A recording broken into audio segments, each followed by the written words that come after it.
Buckle up, New York. Sunday is going to be a seventh heaven at Madison Square Garden. With a seemingly endless reserve of moxie and resilience, the Rangers claw back from being down 2-0, and with less than 90 seconds remaining, they score the winner, and they win it 5-3 in Pittsburgh in Game 6. Welcome inside our Delta MSG studios, John Giannone, Henrik Lundqvist, and Steve Valiquette. What do you say about what just happened?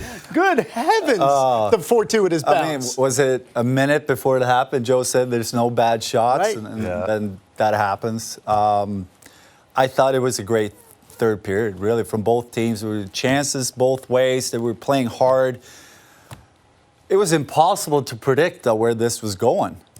Really, and this series so far, it's back and forth, and you think you figured out what's going to happen next, but they surprise you every time. I feel like you come out for a new look, but very entertaining. I'm not surprised. I'm anticipating a really bad period followed by a comeback and then something extraordinary where you're questioning if this is even real life, because that's what I'm seeing. That was a measured third period. How about Sunday in Game 7? Let's start the game that way. Let's have a first period that way, because what the Rangers have to do is they have to establish their game the way that they know they can play rather than chase it. It's getting very nerve-wracking watching this. Listen, you're right about the measured element of the third period. Neither team seemed to want to take a whole bunch of chances. But the scoring opportunities in the third period can probably be ranked 1 through 10, and I might have put Chris Kreider shot at 11. But it ended up in the back of the net with 1:28 left. It's worth another look to just try to maybe dissect and decipher what happened. Right. Well, here's the thing, okay? A goalie wants to receive the puck to their biggest blocking surface, which is their upper body. You never put your hands in front of your body, because it is almost like having two blockers in front of you that can spit the puck back out. But for it to go off the blocker, over the head, and into the net, that's a peewee goal. I see little kids let this one in. And I know that, I don't want to pile on Domingue here, but, look, that's why no shot is a bad shot in this series. In Wednesday's game, you had, 10-0 in elimination games on home ice. So how much of that atmosphere that he just described is going to be a help, you think, for the Rangers? Well, it's a good start. He says it's fun. It's a very positive thinking, and you look forward to something. You don't want to look at this game as a lot of pressure. They just came back from 3-1 to 3-3. This is an amazing opportunity. And we also talked about the last home game, using that as motivation to get an opportunity to play at home in the playoffs. Every time you get that opportunity, it's unique. It's just such a great feeling as a player. So for them now to go back home and to get that experience, that means a lot to all the players. We talked about it going into the series, how hard they worked all year to get to this point. And, being down 3-1, it felt like, wow, what happened here? I think they were shocked a little bit. And now somehow they clawed themselves and scratched and did everything they could. Not perfectly, but again, we saw this all year. They're finding ways to get back into games, to get back into this series, and now we got a Game 7. And tonight they did it on the strength of their best players, and that's Mika Zibanejad and Chris Kreider. Rangers scored 3 goals in the second period after trailing 2-0.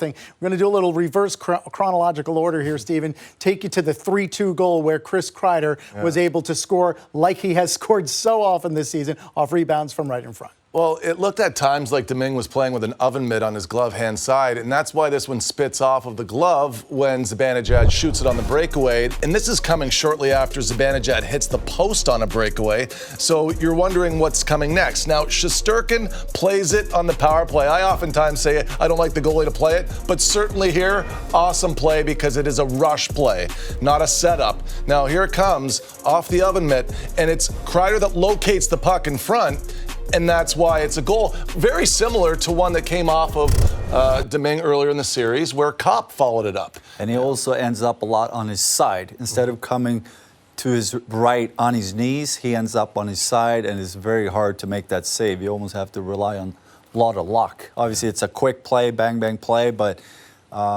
if I compare him to Igor when they move side to side, I feel like Igor is a lot more on his knees, more in control. But it's great when you see the big guys step up in a moment like this. We've been waiting, especially in this game, and they came through big for the team. But don't you think, Hank, it's follow up every single puck that comes to the net. I mean, follow it up. It doesn't matter if it's a breakaway or if it's a net jam. I think the Rangers have to find rebounds. They're there. They're there. And I know that Pittsburgh wants to collapse, and they're going to try and collapse hard in Game 7. Mike Sullivan, I have all the respect in the world for how he coaches. He's going to be able to get these guys back to square one. It's not going to be easy, but it's got to be plays that are scoring chances that everybody still has a conscious effort to get there for rebounds. Yeah, so what we saw from the Rangers there was Chris Kreider scoring that goal. That made it 3-2. They were able to overcome a 2-0 deficit because, as you said, Hank, their best players were their best players tonight, and one of those is Mika Zibanejad. Had not scored yet in this postseason series. He scored 2 goals in 76 seconds, Steve, and that is what turned 2-0 into 2-2. And you know, again, if I'm explaining hockey to somebody that's never seen the game before, it's all about half of a second. And when Mika gets his one-timer off in under half of a second, it's off his tape. He's not dusting it off. Now, immediately off of a face-off, you've got the opportunity to make a quick play because everybody's trying to run into position.